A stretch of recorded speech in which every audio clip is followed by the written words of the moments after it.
Olá, muito bom dia a todos, que o Senhor nos abençoe no seu grande, bondoso e eterno amor. Vamos fazer o resumo da lição bíblica de escola dominical. Ao fundo aqui, como vocês podem ver na parede, eu coloquei aqui as divisões de corpo, alma e espírito. Corpo, embalagem, casa. Alma, local da alma. Mente, intelecto, pensamento, sentimentos, tudo se passam ali. E terceiro, espírito humano, local de relacionamento com Deus, através do Espírito Santo. Aí dividi aqui em B e C, adoração, comunhão, comunicação. E terceiro, na morte do ser humano, o espírito volta para Deus. Esse aqui, então, é os três entendimentos de corpo, alma e espírito. Nossa lição está aqui no quarto trimestre. O assunto está na parte externa da lição do quarto e último trimestre. Vamos estudar aqui sobre a importância da palavra de Deus para o bem-estar do ser humano, orientações e princípios bíblicos na busca da preservação da saúde integral. Esse trimestre está dividido em 13 lições, escrita pelo pastor Isaqueu Mendes de Freitas. Então aqui na parte interna da capa, nós temos o histórico de quem ele é, onde ele congrega e quem ele é.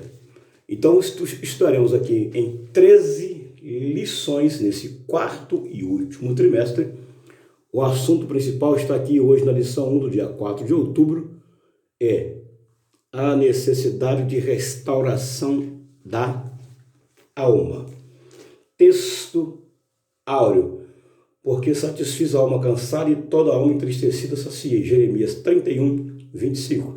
Verdade aplicada. Somente Deus conhece o íntimo da criatura, podendo então lhe trazer a cura de suas más profundidades e frustrações. Nossos três objetivos da lição são apontar as diferenças de corpo, alma e espírito. Mas tem diferença? Sim. Acabei de explicar agora aqui que corpo, ele é a embalagem. Ele é a embalagem. É a casa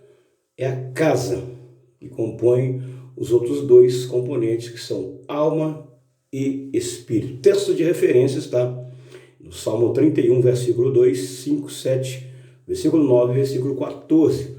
Acompanhe aí na sua Bíblia Sagrada. Nosso motivo de oração. Ore para que o Senhor trazer à luz o que precisa ser curado em você. O que precisa ser curado em você, ore para Deus lhe trazer luz, ou seja, esclarecimento e entendimento, para você melhor entender a palavra de Deus. Muito bem, nosso primeiro texto aqui, que é a parte 1 do preâmbulo, nos diz da seguinte forma: conhecendo a estrutura do ser humano. A estrutura do ser humano foi montada por Deus, está lá em Gênesis capítulo 1, versículo 26. Então a estrutura Deus fez do pó da terra, que é aquele bonecozinho que Deus fez lá. Já fez ele com alma, mas faltava alguma coisa para ele se movimentar, se mover, falar. Faltou alguma coisa, que é exatamente o espírito, que é a respiração e o sopro da vida que faltava para o ser humano respirar, se mover e falar. Isso tudo foi criado por Deus. O projeto para a construção do ser humano teve a participação ativa de Deus, que é o Pai, o projetista, o desenhista, o engenheiro, o arquiteto, e teve as coparticipações de Jesus Cristo e também do Espírito Santo. Quando ele diz assim, façamos o homem conforme a nossa imagem e semelhança. Então o projeto foi feito aí, e Deus pega aquele projeto em coparticipação com Filho e Espírito Santo forma aquele boneco do barro, e automaticamente ele já tinha alma. Então há textos que diz que alma é pessoa, pessoa é alma. Agora o espírito humano já veio Deus quem deu. Muito bem. Então essa é a estrutura do ser humano aqui, que está na parte 1 do preâmbulo. Aí tem uma pergunta muito chave, muito importante. A alma morre? Sim. Ezequiel 18, eu anotei aqui versículo 4, tá? A alma morre. A alma é comparada como pessoa. Há texto que diz que a alma é pessoa, e a lição também está dizendo que a alma é uma pessoa. Ela morre. Junto com o corpo humano, ela morre. E o espírito? Não, o espírito não morre porque ele volta para Deus. Eclesiastes capítulo 12, versículo 7, que na morte, conforme eu já fiz aqui na lousa do quadro, ele retorna para Deus. Ele não morre, ele retorna para Deus. Apenas o corpo e a alma se morrem. Mas o espírito não, porque ele retorna para Deus. E também a alma é chamada vida. Então, se é vida, é ser humano, é pessoa. É o que está aqui. E no preâmbulo o escritor diz assim, sua estrutura em si foi criada perfeitamente. Então o que danificou a estrutura do ser humano? E modificou a sua estrutura e transformou a sua estrutura. O pecado. Deus criou ele perfeitamente sem pecado. Mas o pecado mudou completamente a estrutura. Tanto é que nós temos 7 dispensações. Quando o homem foi criado, ele estava na primeira dispensação, que é inocência. Com o pecado, ele entrou na segunda dispensação, chamada consciência. Já teve ciência dos seus atos e de seus erros. O pecado fez isso, o pecado trouxe essas consequências. E a Bíblia diz que através do pecado entrou a morte por um homem. E por um segundo homem, ele veio trazendo a remissão do homem de novo, a salvação, que é Jesus Cristo. Muito bem.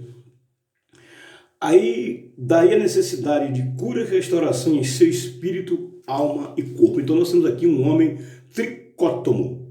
O que é um tricótomo? Ele é dividido em 3 partes: corpo, alma e espírito. Corpo, alma e espírito. Aí vai dizer a parte 1, um pouquinho do espírito humano. É imperativo que o cristão saiba que tem um espírito, visto que cada comunicação de Deus ocorre ali. Então, para que serve o espírito humano que Deus deu quando assoprou nas narinas do homem?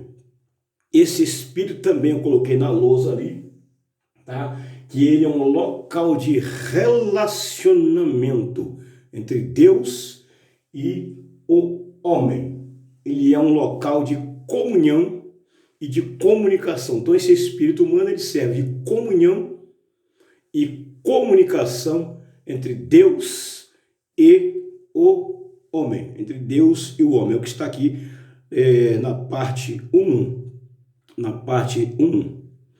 E também é um local de adoração. Ele é responsável também pela adoração entre o homem e Deus. Essa é a primeira parte aqui, que é o espírito humano. E nós temos aí referências em Lucas capítulo 1, versículo 46, versículo 47, que também vai falar isso. E refletindo aqui novamente, está refletindo com a morte do ser humano, tá? Ele se desintegra do corpo e da alma e ele retorna para Deus. Por que ele retorna para Deus? Porque ele veio de Deus, é de Deus, retorna para Deus. E por isso, com a morte do ser humano, ele se desintegra e retorna para Deus, ele não morre.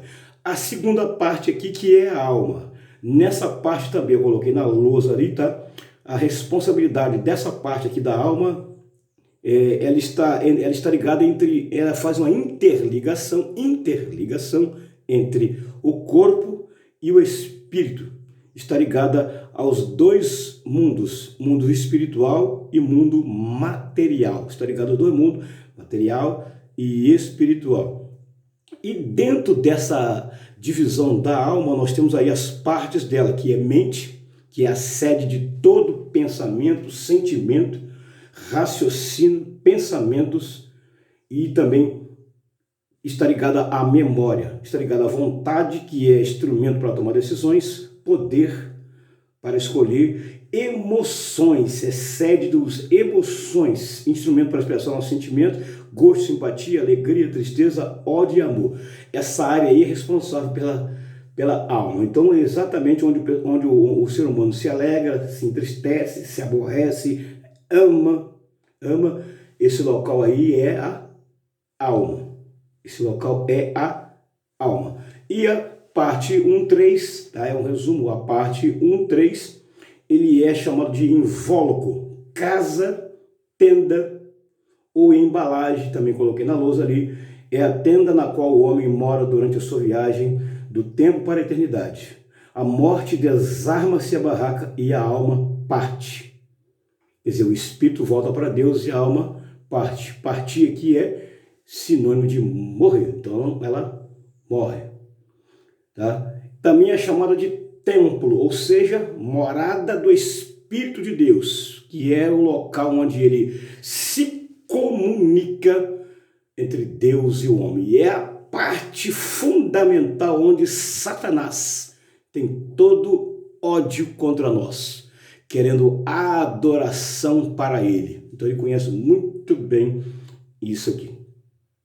O corpo de Cristo foi um templo, porque Deus estava nele. Quando uma pessoa passa pela experiência do novo nascimento, ele é reconciliado com Deus novamente. O corpo dessa pessoa torna-se um templo do Espírito Santo. Então, quando é que uma pessoa ele volta a se comunicar de novo com Deus e volta a ter um relacionamento com Deus através do novo nascimento?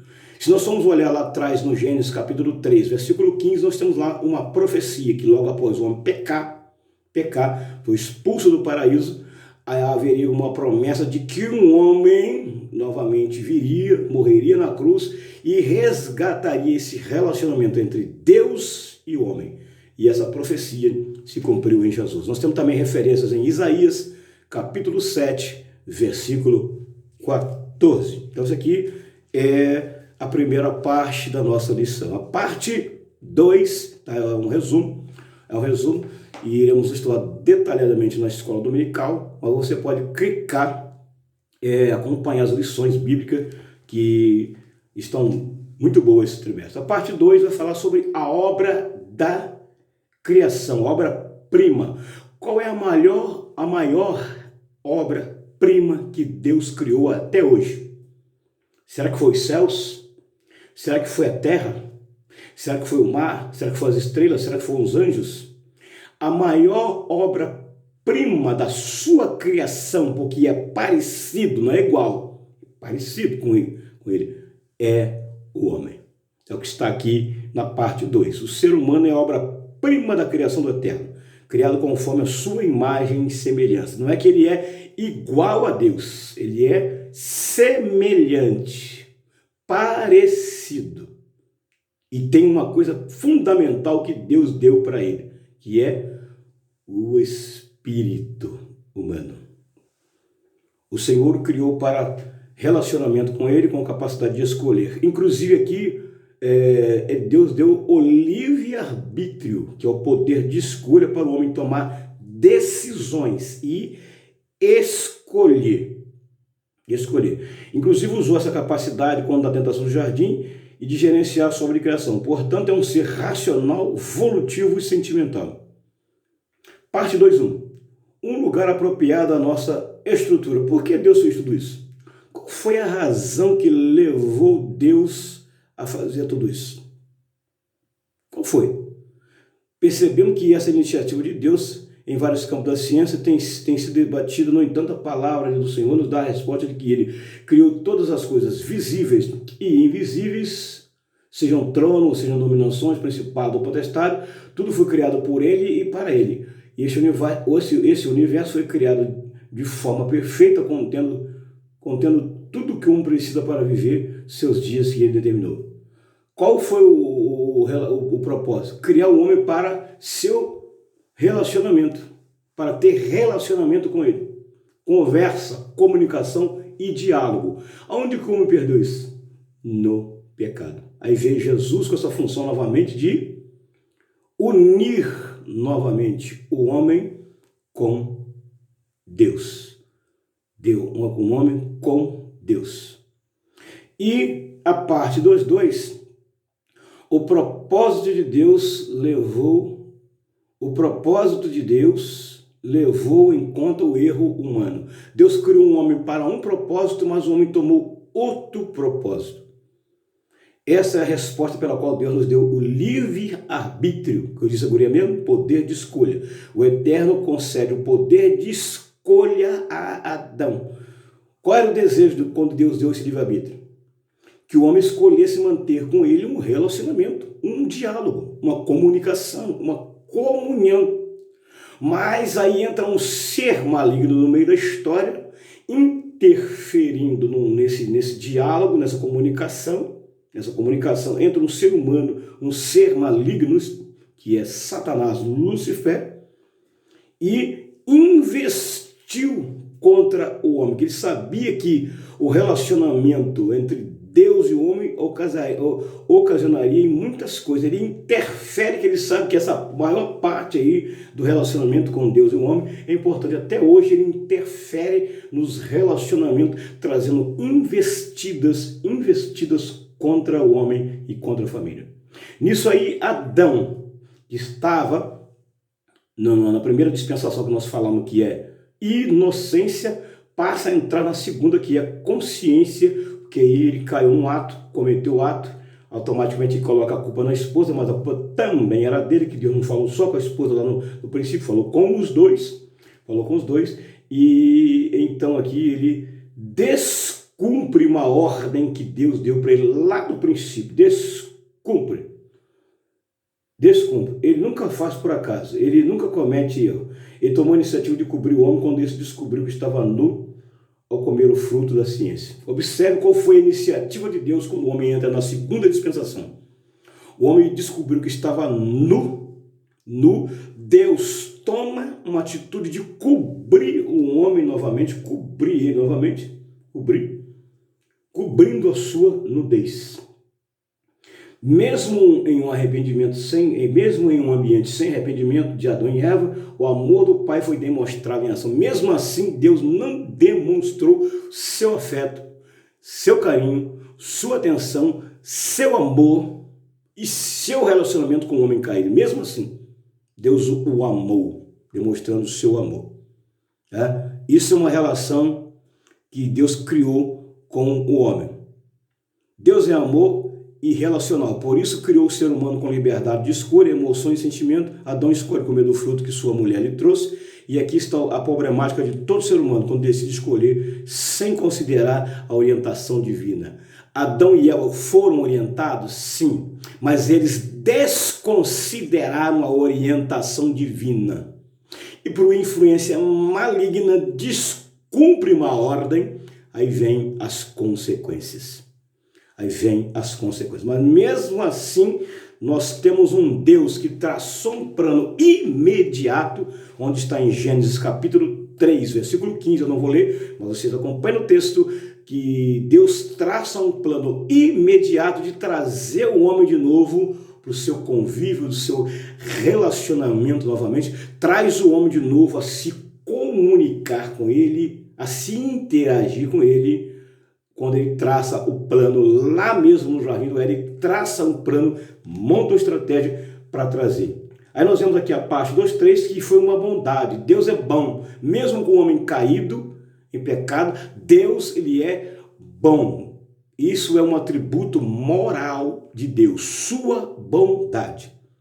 Toda a humanidade passou a carregar o fardo da escolha feita de Adão. Infelizmente, a consequência, o que está dizendo aqui, a consequência de Adão e Eva passou para toda a humanidade. Infelizmente, trouxe para toda a humanidade. Não tem ninguém que nasce hoje sem pecado. Então, a consequência passou para toda a humanidade.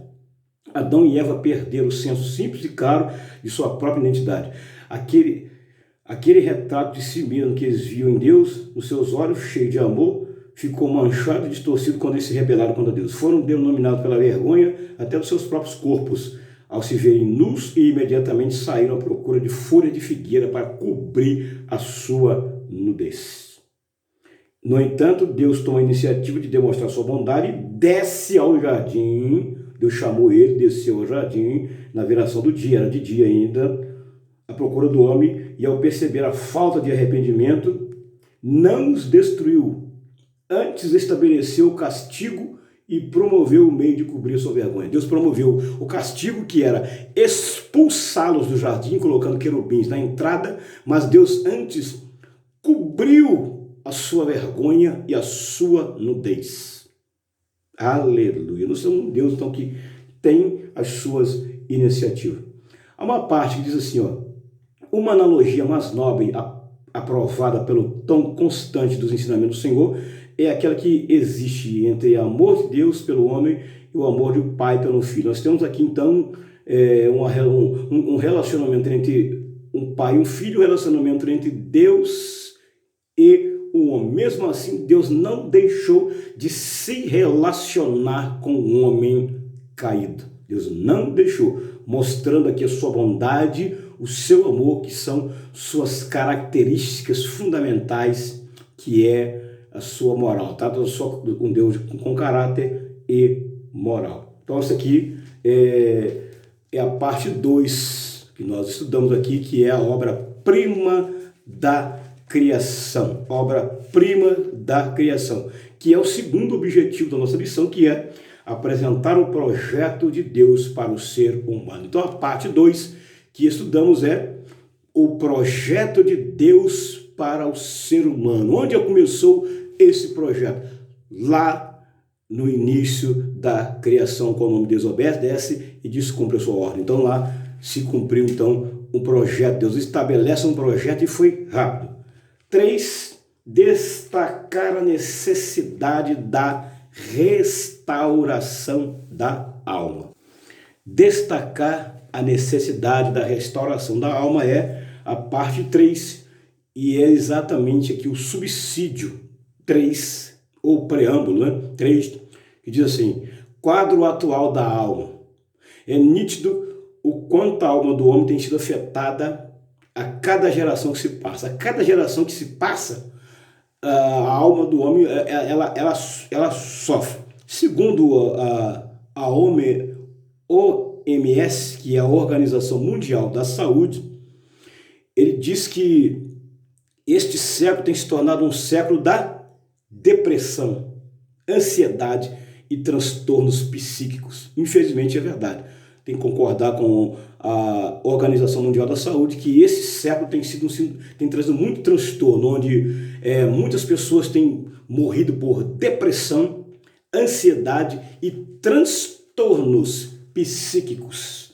Isso foi um censo que eles fizeram, uma pesquisa, um censo, e chegaram a essa conclusão, e infelizmente é verdade. Aí vemos aqui a parte 3.1, a alma humana em colapso total.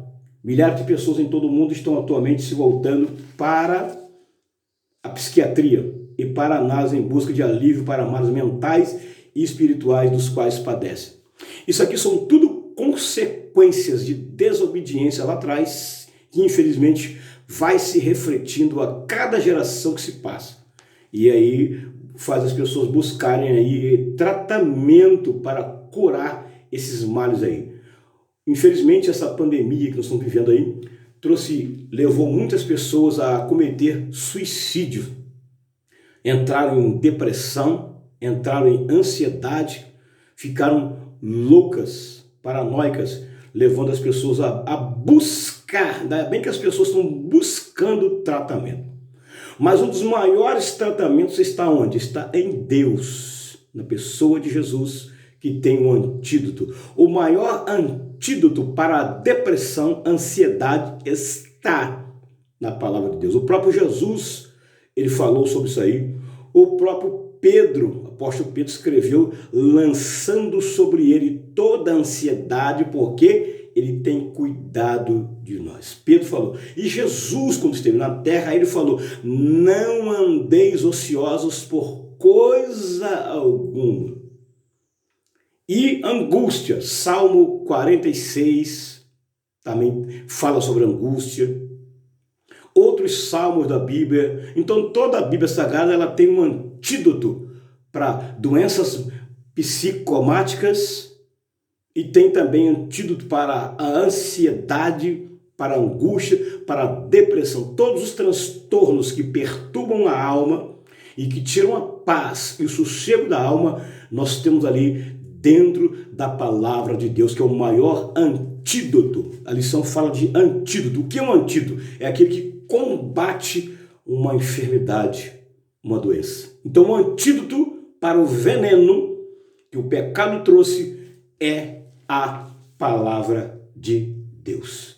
Parte 3.2, é preciso fazer o quê? Uma autoanálise. Quem tem que fazer? Eu tenho que fazer na minha vida, você fazer na sua, fazer uma autoanálise. A doença da inquietação também aumenta quando somos incapazes de compreender ou experimentar o significativo de nossa vida. Até que nos livremos da inquietação causada por nossas limitações, até que estejamos livres da obscuridade da falta de significado, não poderemos ter paz em nossos corações e nem em nossa mente. Quem tem que buscar fazer uma autoanálise e buscar um resultado satisfatório para melhorar e sair desse sentimento é o próprio ser humano. O próprio ser humano é que tem que buscar autoajuda. E dentro da palavra de Deus nós temos aí muitas autoajudas que podem ser úteis aí nesse momento tão difícil em que a humanidade está passando agora. E a última parte, tá? É um resumo, que é a parte 3.3. Não somos autossuficientes para vencer. Nós precisamos aqui de ajuda. Precisamos de ajuda. A maior ajuda é de quem? Buscar em Deus. E buscar nos recursos que Ele deixou, que são pessoas qualificadas, formadas nessas áreas aí, que estudam as áreas do corpo humano e são capazes de trazer para você um recurso. Mas o maior de todos está na palavra de Deus. E há vários versículos que dizem isso aí. Vários versículos. Deus deixou isso latente nas Escrituras em um dos momentos de caminhada de Israel no deserto, quando esses em desobediência foram punidos por uma praga de serpentes e muita gente morreu. Mas quando seu povo se voltou em arrependimento, ele orientou Moisés a levantar uma serpente de bronze sobre uma haste e todos os picados que olhavam para ela, o veneno não fazia efeito. Havia cura imediata. Lá em Números 21, versos 6 e 9. Isso aqui vai prefigurar, é uma figura do sofrimento de Jesus lá na cruz do Calvário, cumprindo-se a profecia estabelecida por Deus em Gênesis capítulo 3, versículo 15. Então se cumpre isso aqui é uma figura do sacrifício de Cristo na cruz, com a finalidade de curar o homem desse sentimento, trazer de volta o relacionamento com Deus. Isso tipificava o nosso Senhor Jesus, como diz aqui, que seria levantado na cruz para trazer a cura contra o veneno do pecado. Então chegamos aqui à conclusão da parte 3, toda ela, e é um resumo da escola dominical. Então eu deixo para você nesta manhã uma seguinte escolha. Se você estiver passando por todos esses males, há um recurso na palavra de Deus. Há um recurso na palavra de Deus. Há um antídoto para você vencer todo esse sofrimento que está aí. Que você passa por ele, tem um antídoto dentro da palavra de Deus. Dentro da palavra de Deus. Isso é apenas um resumo que eu fiz da escola bíblica dominical. Que o Senhor possa te dar sabedoria, inteligência, entendimento, raciocínio lógico, para você entender o plano que Ele tem para você. Deus pretende restaurar a sua alma, restaurar novamente o seu relacionamento entre você e Ele. Deus te abençoe na pessoa bendita de Jesus o Cristo. Não se esqueça, clique no like, deixe o seu comentário, se inscreva no meu canal. Eu sou o presbítero Edivaldo, membro da Assembleia de Deus em Barra do Piraí, Ministério de Madureira. Um abraço a todos em nome de Jesus.